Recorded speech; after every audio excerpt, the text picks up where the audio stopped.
really provoked the thinking. So I was like, you know what? I've never actually thought about. We're gonna cut that part actually. I've never actually thought about. So I was like, you know what? I never actually thought about people who have these types of views, who have dissenting views. So I was like, where can I start? I looked up. Did you send me the book or I went to look for it? No, I sent you a book as well alongside Christopher Hitchens' book and Sam Harris.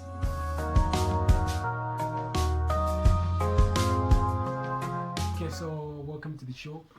Today is another episode, and in today's episode I have my good friend Moses, my counterpart in argument and debate.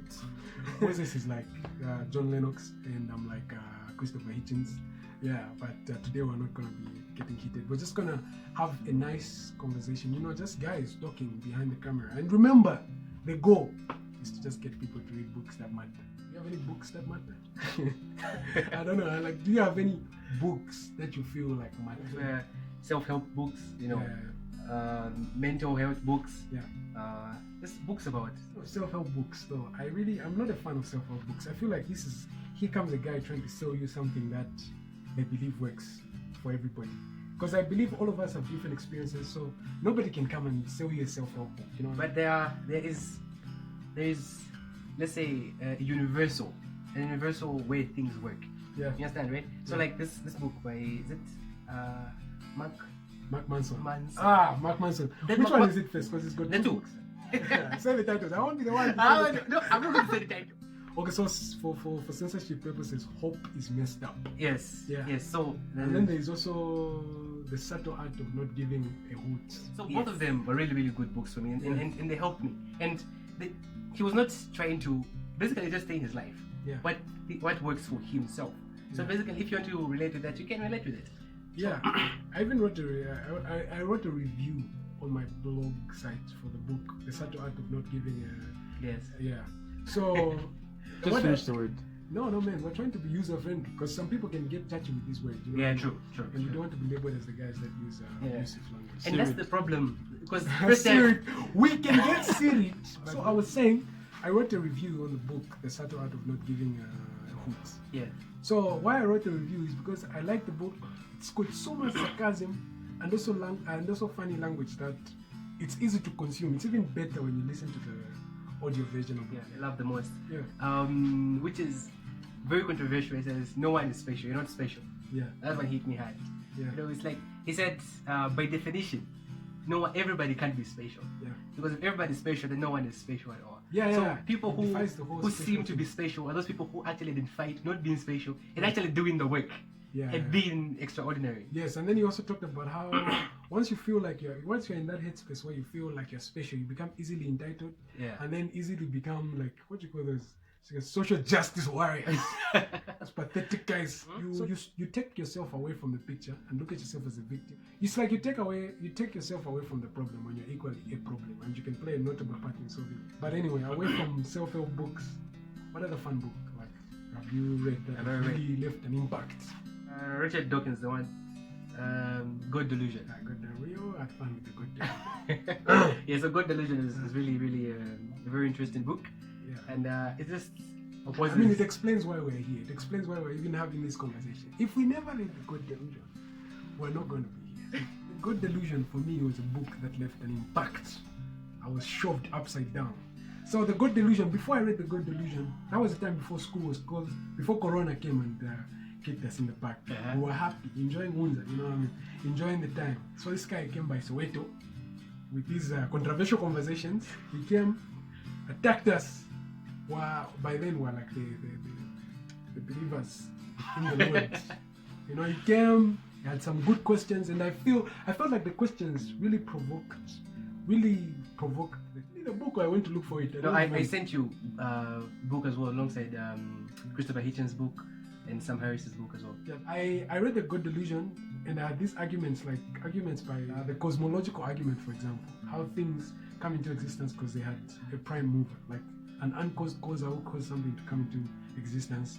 And then I had all these philosophers' arguments in my head. But then when I read the book, I realized that I have zero arguments left. You know what I mean? For him, he had zero arguments left for him. Yeah, I honestly had the book. What I like about the book is that it will give you a certain kind of headspace away from the normal headspace that we do have. Yeah. So to give you things to really think about. No, and it be will help you honest. see that the conversation is actually bigger than it seems. Yes, because people think, for instance, the argument about God Yeah. is just like, God exists or Yeah. God doesn't exist, and that's all. Yeah. And there's actually more to it than just that. That the good delusion. I had all those arguments. Suppose I came across somebody who wanted to argue in that kind of vein. But then when I read the book, I realized that this argument have been rebutted and debunked upside down, sideways, back and forth. And I was like, I thought these guys had a good case to bring to the table. Another good argument, like William Paley, the theologian William Paley, also had a nice argument, an argument for design. Anybody who says a complex thing is a work of design is just borrowing from William Paley's argument. It's like a remake of that argument. And then Richard Dawkins in The Good Delusion, he kills that argument. Not really. Like, Okay, he gives terribly kills no. it. I mean, he gives pointers to think about.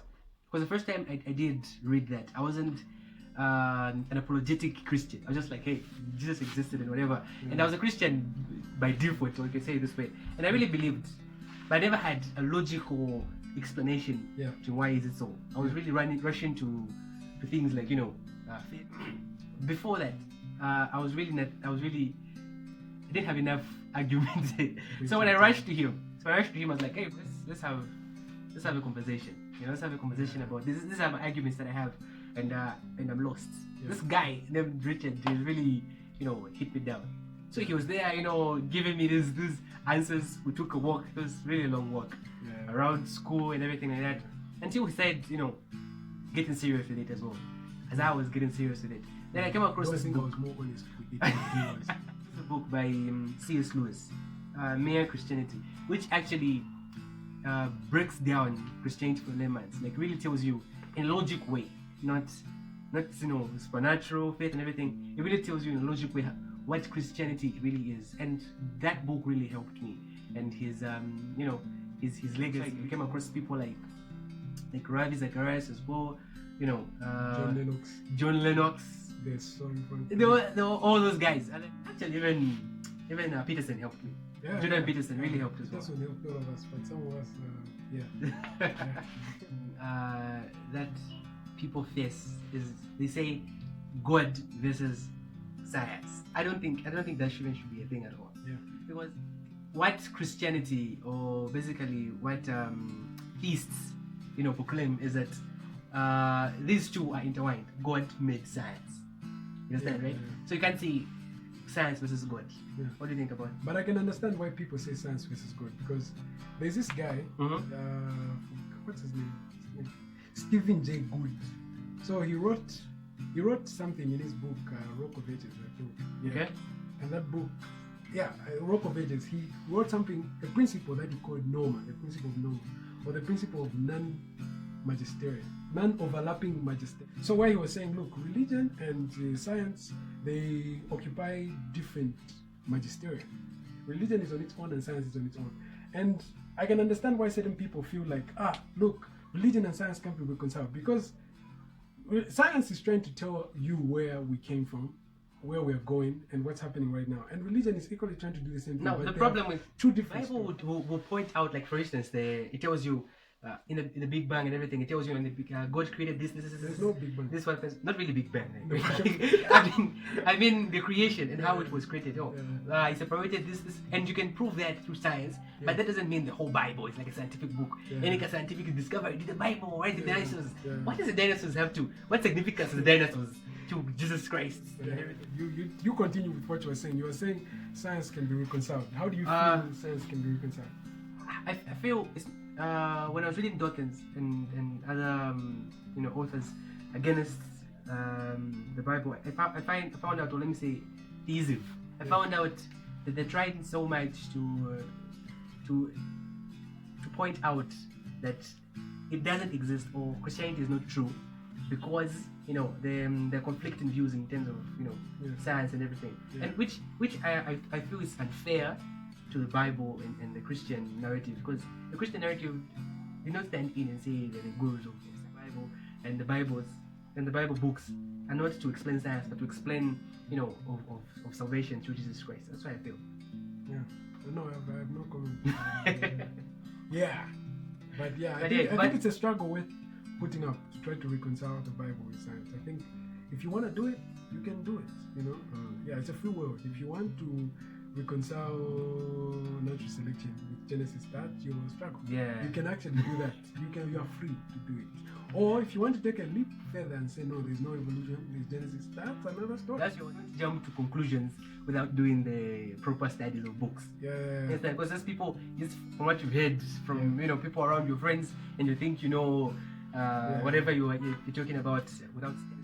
And one last thing, it's easy to get misled when you're in needless debates with people about things. Just read on your own. Find a book, approach the topic open-mindedly, take down the points, then get another book that you feel disagrees with the topic, read about it, then you yourself make an honest decision, and then move forward from that. And now you are in a better position to start having conversations with people. Unlike when you just start shoving your viewpoints all over the place without having done adequate research. I never admitted actually. Her eyes were daggers, I could feel them attack me. She schooled me every time she spoke cause she was classy.